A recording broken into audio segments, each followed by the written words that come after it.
Hi everybody, my name is Danielle Nicole. If you enjoy beauty, fragrance, or makeup, then you are definitely in the right place.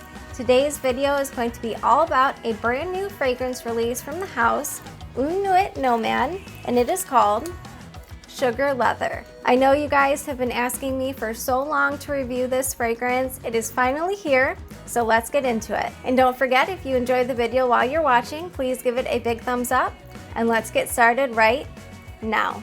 So we are not going to waste any time. We are definitely going to get right into it. Now, this is the first fragrance I have ever tried from the house of Une Nuit Nomade, and I couldn't be more excited. Now, I do live in the States, and I did order this fragrance directly from the house themselves, and I must say they did have pretty quick shipping. Now, that never happens whenever I ship anything to this house in Michigan. For whatever reason, it always takes weeks, if not months, but no, their shipping was great. So let's first get started with the packaging. Now, do be careful once you take the plastic wrap off of the box. The bottom does just fall directly out, so just be careful. So here's what the presentation looks like as far as the box goes. Nice forest green and gold presentation. Now, I always love when fragrances come with a box like this where the bottom removes, because you could actually display this right on your vanity or wherever you store your fragrances. Overall, definitely a fan of the packaging. I would say it's simple but sleek. Now, I believe this fragrance only comes in a 100 ml bottle. They may have sampling, but as far as the actual size of the bottle goes, and this is an eau de parfum. Now, one thing I always appreciate is a magnetized cap. Now, it's my understanding that this fragrance does not have their notes broken down into a top, middle, and base, but nonetheless, let's get into the notes. Now, I will pop the main accords from Fragrantica on the screen here, but overall, I would say this is a sweet, spicy, balsamic, ambery gourmand. And the notes are cinnamon, amyris, leather, caramel, and labdanum. Now, there is a beautiful description on their website, so I definitely recommend taking a look after this, but there is a quick little blurb that I am going to read. So it says, sugar leather is like a piece of leather covered in white sand and caramelized by the sun. A decadent, racy, and spicy fragrance. And I would 100% agree, this fragrance is definitely decadent, racy, and spicy. All right, let's give this fragrance a spray. That way you can see the atomizer and we can get into smelling this.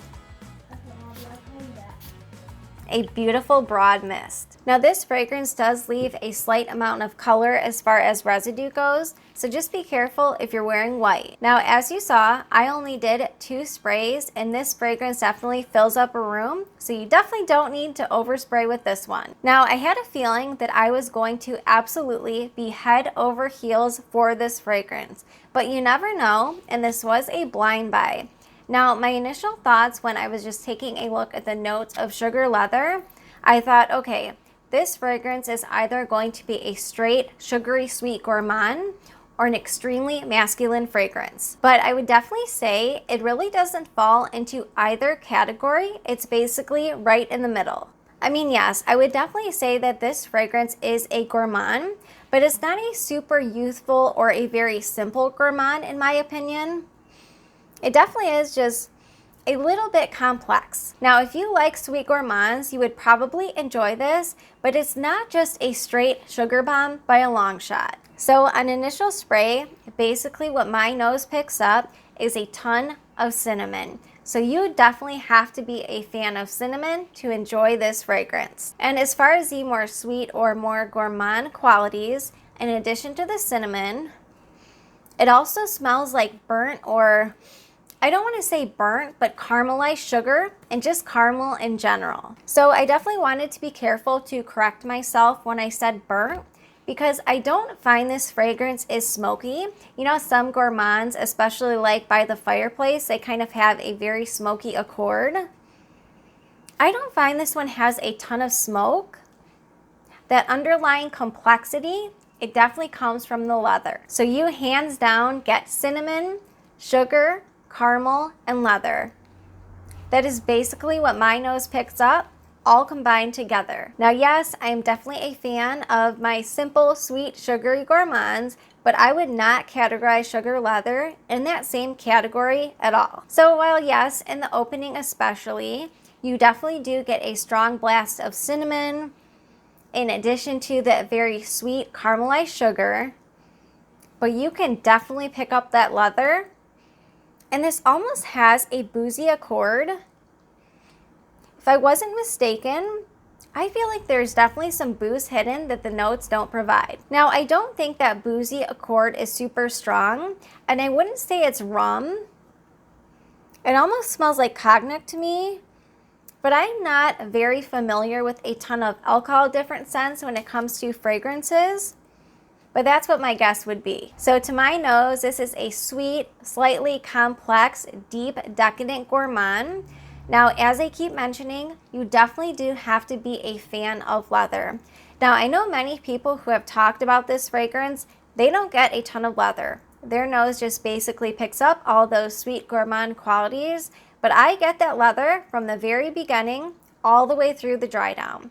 Now, I would say the leather does subside just a bit, especially once you are in the deep dry down, but it definitely never goes away. So if you don't like leather, I would definitely recommend sampling first. Now, I wouldn't say this fragrance is extremely complex, but it's not a super simple fragrance either, because while yes, you do get those beautiful, boozy, sweet, decadent notes, but it also does have that, it literally does almost smell like caramelized leather. If there ever was a gourmand caramelized leather, this would definitely be the one. This fragrance just smells so delicious, but because of that leather, it just has an underlying sexy accord to it. Now, I probably would not reach for this fragrance in the summer, but in the cooler months or cooler nights, this is going to be a beautiful fragrance. It is sweet, it is decadent, and it is definitely racy as the description provided. But man, it does smell delicious, but with that leather, it just adds a twist. Now, yes, of course, all fragrances are technically unisex, and anyone can wear whatever fragrances their heart desires. However, I am not a fan personally of overly traditionally masculine fragrances, so that was definitely something I was very worried about. So in my opinion, keep in mind we are all different. This is one of the few fragrances I have in my collection that I would say definitely does lean unisex, right down the middle. However, if I had to push it one way or the other, because this fragrance is quite sweet, I would say it's unisex leaning feminine. But because this fragrance is sweet, a bit boozy, and a bit dark, I could honestly see anyone wearing this and completely rocking it.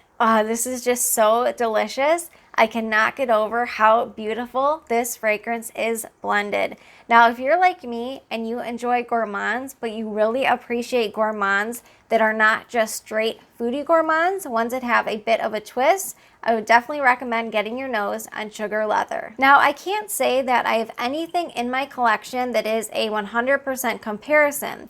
However, the two that came to mind are actually from Kayali. So if you've ever sampled or enjoyed Vanilla Royale Sugared Patchouli, again, they don't smell the same, but it definitely does give that vibe. And in addition to Vanilla Royale, her Amber Invite Only fragrance. Now, don't get it twisted. I would not say that Amber Invite Only or Vanilla Royale Sugared Patchouli smell exactly like this fragrance, but they're definitely in that category. They're a gourmand, but not a straight gourmand, with a bit of complexity to them. So again, if you enjoy those two fragrances from Kayali, or you like deeper, kind of sexier gourmands, I would definitely recommend getting your nose on sugar leather. I can tell you right now, this fragrance straight up is going to be what I am wearing all fall, maybe in the winter as well. But this fragrance definitely screams nights and fall time and even the holidays. Now, I am dying to hear from all of you guys down below. Please let us all know in the comment section. We all have different noses. We all have different preferences. If you have sampled or picked up sugar leather, let us know all of your thoughts down below. All right, you guys, well, I really hope you enjoyed this quick review of sugar leather. Thank you all so much for spending your time with me. And don't forget, if you did enjoy the video, please give it a big thumbs up. And I look forward to seeing you all in my next video. Bye, guys.